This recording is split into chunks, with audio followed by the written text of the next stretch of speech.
Mendengar kata kuburan, pasti semua orang tahu dan paham apa itu kuburan. Ya, kuburan. Sebuah tempat pemakaman bagi orang yang telah meninggal. Pasti semua orang mengidentikan dengan kata seram atau tempat seram. Tempat yang terlihat angker di waktu malam. Kali ini kami akan menceritakan tentang sebuah pemakaman atau kuburan yang konon katanya dianggap paling angker dan wingit di kota Kudus. Kuburan itu bernama Kuburan Manisan. Mendengar kata Manisan, pasti sebagian masyarakat Kudus paham dan tahu akan cerita-cerita misteri yang menyelimuti kuburan tersebut. Kuburan Manisan sendiri terletak di Kecamatan Gebog, Kudus, Jawa Tengah. Di pemakaman ini cukup sering terjadi hal-hal yang menyeramkan, sehingga membuat orang-orang yang melintas di sana ketakutan. Banyak sudah orang yang mengaku pernah melihat penampakan-penampakan yang muncul dari arah kuburan tersebut, yang membuat mereka terkejut sekaligus ketakutan. Sudah tidak terhitung pula jumlah korban kecelakaan yang diakibatkan munculnya makhluk-makhluk astral yang sering menampakkan diri. Pernah juga ada orang yang mengaku dikerjai oleh penunggu kuburan Manisan yang mengelabui pandangan orang tersebut. Saat itu ada dua orang yang lagi naik motor berboncengan melintasi kuburan Manisan pada tengah malam. Sebut saja namanya Joko dan Supri. Saat itu sekitar pukul 11 malam, mereka berdua lagi asik naik motor muter-muter di kota Kudus. Tak terasa malah mereka melewati kuburan Manisan. Malam itu suasana jalan memang agak sepi karena malam telah larut. Dari kejauhan terdengar suara-suara binatang malam yang saling bersaut-sautan, menambah suasana malam itu semakin angker dan terasa menakutkan. Namanya juga anak muda, malam hari dianggap seperti siang hari. Mereka berdua memacu sepeda motornya dengan santai sambil menghisap rokok. Ketika itu mereka memang berniat akan pulang ke rumah. Tak lama kemudian, mereka mulai sampai di jalan arah kuburan Manisan. Mereka berdua masih asing ngobrol sambil naik motor. Sampai titik itu, tidak ada sesuatu hal yang ganjil yang mereka rasakan. Mereka merasakan perjalanannya pulang lancar-lancar saja tanpa ada kendala. Padahal, sebenarnya mereka saat itu sudah memasuki area pemakaman. Namun mereka berdua tidak menyadari. Mereka berdua seolah merasakan sudah sampai di rumah. Dan dengan santainya, mereka langsung masuk kamar dan tidur. Mereka berdua masih belum menyadari dengan hal yang sebenarnya terjadi. Tak lama kemudian, Joko terbangun dari tidurnya. Saat Joko membuka mata, ia bingung dan kaget saat ia melihat sekelilingnya yang tampak sepi dan gelap. Ia baru sadar saat kedua bola matanya mengarah pada sebuah batu nisan. Joko masih tak percaya dengan apa yang dilihatnya. Maklum, bangun tidur serasa nyawa masih separuh. Berkali-kali Joko mengusap-usap kedua matanya, dan masih saja yang tampak sebuah batu nisan kuburan. Kali ini, pikirannya sudah mulai kemana-mana. Ia pun sudah mulai berdebar-debar, dan kemudian ia pun memandang ke sekelilingnya. Ternyata, yang ia lihat adalah batu-batu nisan yang berjajar banyak. Joko pun kaget bukan kepalang saat ia sadar ternyata ia tengah tertidur di atas kuburan. Joko sontak meloncat dan ia melihat Supri yang juga tertidur pulas. Joko kemudian membangunkan Supri. Pri, bangun Pri, bangun Pri. Ya, ada apa Jok? Aku masih ngantuk. Pri, bangun Pri. Kita sedang ada di kuburan Pri. Hah? Supri sontak kaget dan terkejut saat Joko mengatakan kata kuburan. Supri terbangun dan benar saja yang ia lihat saat kedua matanya terbuka adalah sebuah area pemakaman. Sontak, Supri langsung lari pontang-panting karena ketakutan dan disusul Joko yang juga ikut lari. Mereka berdua kemudian segera menyalakan motornya dan langsung tancap gas dari kuburan tersebut. Saat mereka ketakutan dan berlari itulah mereka mendengar suara tawa yang menakutkan yang membuat siapa saja yang mendengarnya pasti akan merinding bulu kudungnya. Saat gas motor mereka digeber meninggalkan area pemakaman, mereka melihat sesosok bayangan putih yang berkelebat terbang.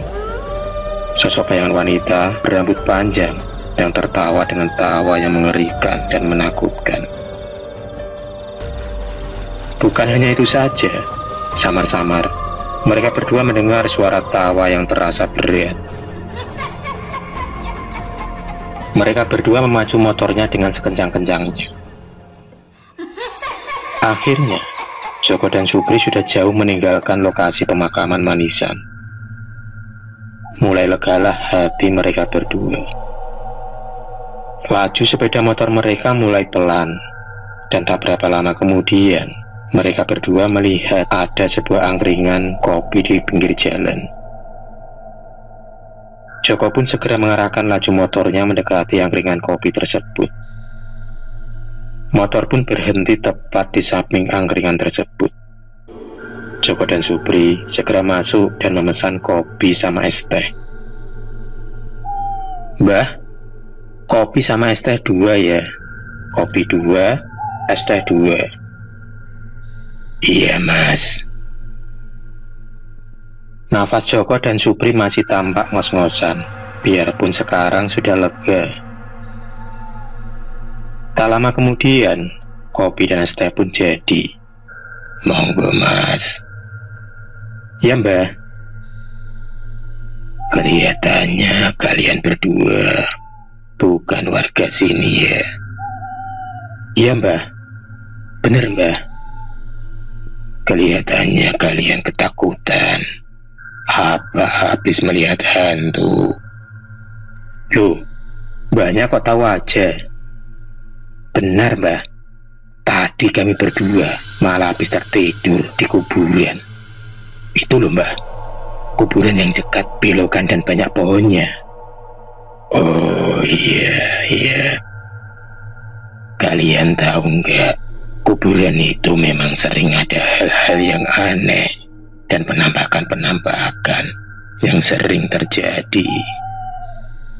Sudah banyak orang yang mengalami hal-hal ganjil dan melihat penampakan-penampakan di sekitar kuburan itu. Memang kuburan itu terkenal angker. Di Kudus sendiri juga ada beberapa kuburan yang punya cerita-cerita misteri dan dianggap angker oleh sebagian masyarakat sekitar dan masyarakat Kudus pada umumnya. Ya udah, monggo lo mas, diminum dulu kopi sama es tehnya biar lega. Joko dan Supri kemudian segera menikmati kopi dan es teh yang mereka pesan. Es teh yang terasa segar membasahi tenggorokan mereka berdua. Tak lupa mereka mengambil nasi kucing untuk mengganjal perut. Malam itu mereka menikmati nasi kucing ditemani kopi dan es teh, dan juga tak lupa rokok yang mereka bawa.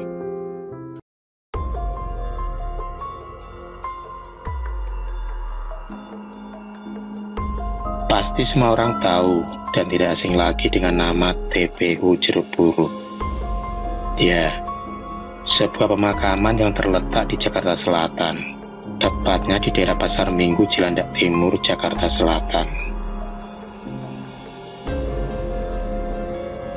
TPU ini luasnya sekitar 9 hektar. TPU Jeruk Purut sudah sangat terkenal akan keangkerannya. Menurut masyarakat setempat dan juga cerita yang sangat beredar di kalangan masyarakat, TPU Jeruk Purut adalah salah satu tempat paling angker yang ada di Jakarta.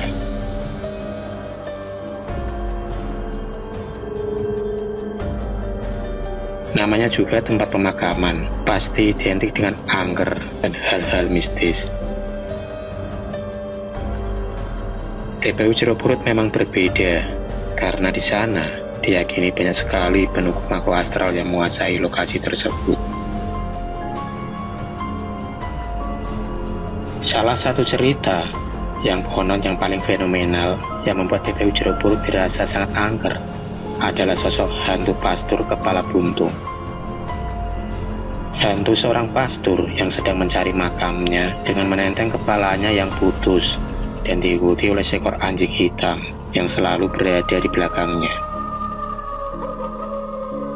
TPU Jeruk Purut semakin menjadi sorotan masyarakat yang penasaran dengan keangkeran TPU tersebut.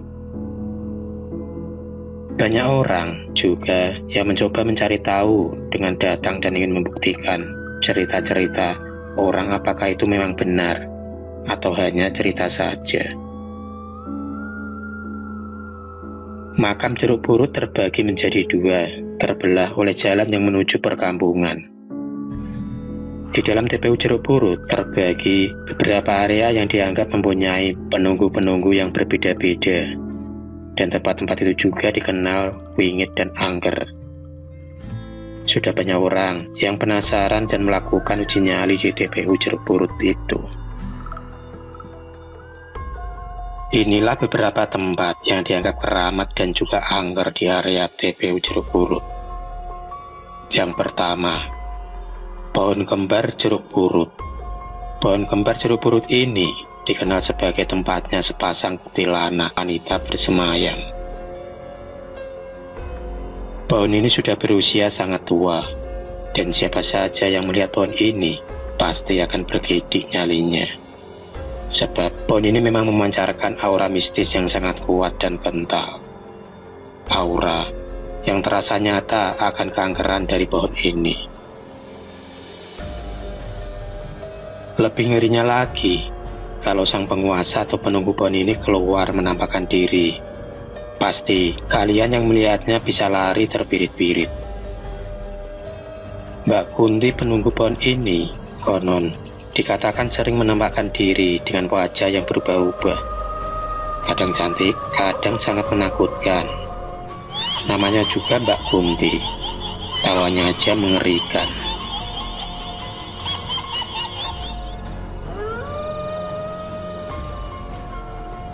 Yang kedua, Sumur Angker. Lokasi Sumur Angker ini berada di sebelah timur makam. Warga percaya kalau sumur ini sudah ada sejak zaman kemerdekaan. Hingga saat ini, air sumur tersebut masih ada dan sering diambil untuk menyirami makam. Tetapi, kalau sudah maghrib tiba, sumur ini tidak diperbolehkan diambil airnya. Konon katanya, sumur angker ini dihuni oleh siluman ular dan para pengikutnya. Di sumur inilah dipercaya terdapat mustika ular yang membuat aura sumur memiliki energi gaib dan mistis. Sumur ini sendiri menjadi kerajaan gaib siluman ular yang menguasai area sumur. Dalam pandangan supranatural atau mata batin, ular penghuni sumur ini digambarkan dengan sosok ular yang sangat besar dan sebuah batu mustika ular yang bersemayam di dalamnya. Siluman ular ini sangat kuat energinya, sehingga sumur ini memang dikatakan angker dan wingit sekali.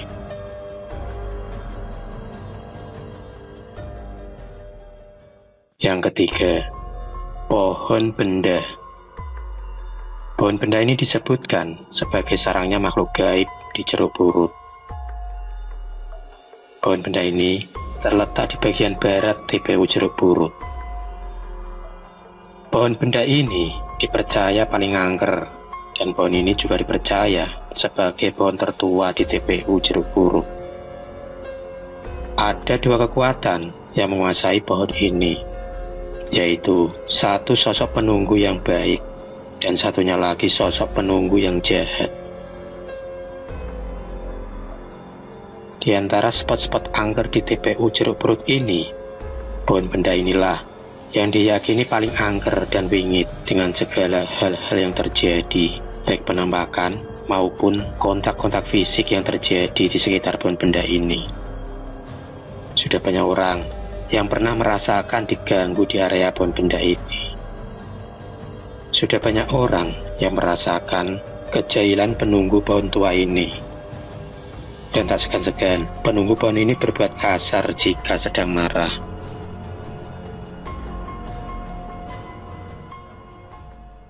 Yang keempat, makam Habib Salim. Kuburan keramat yang sering dikunjungi para peziarah.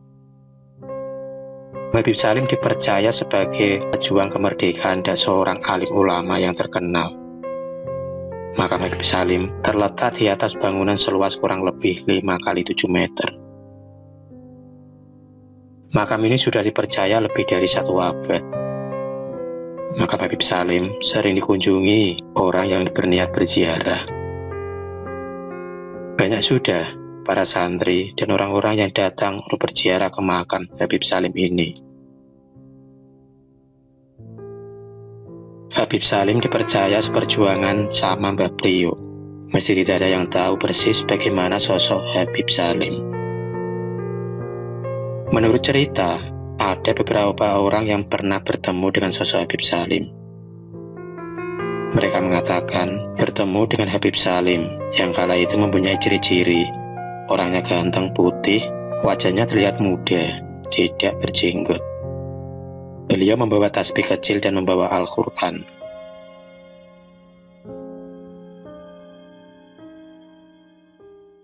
Yang kelima, hantu pastor kepala buntung. Hantu pastor kepala buntung dianggap telah hilang sejak tahun 1997. Diawali penampakan hantu pastor inilah, TPU Jeruk Purut semakin dikenal akan keangkerannya. Sudah banyak orang yang melihat dan ditemui oleh hantu pastor kepala buntung. Sosok hantu seorang pastor yang tanpa kepala dan menenteng kepalanya sendiri, disertai seekor anjing hitam yang selalu mengikutinya dari belakang. Sosok ini digambarkan misterius, tiba-tiba datang, tiba-tiba menghilang.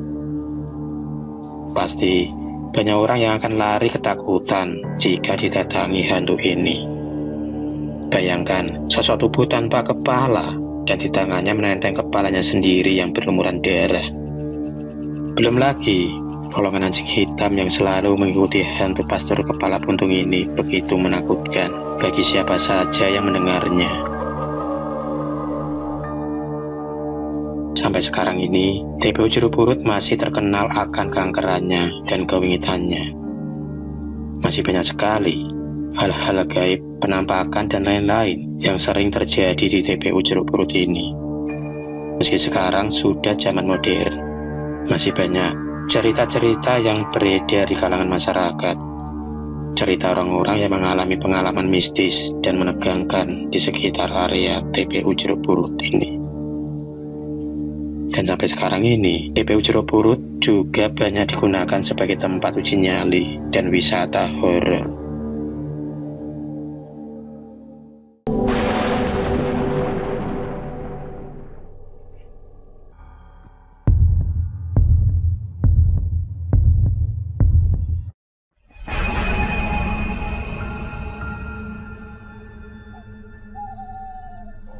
Terima kasih sudah menonton video cerita bergambar ini.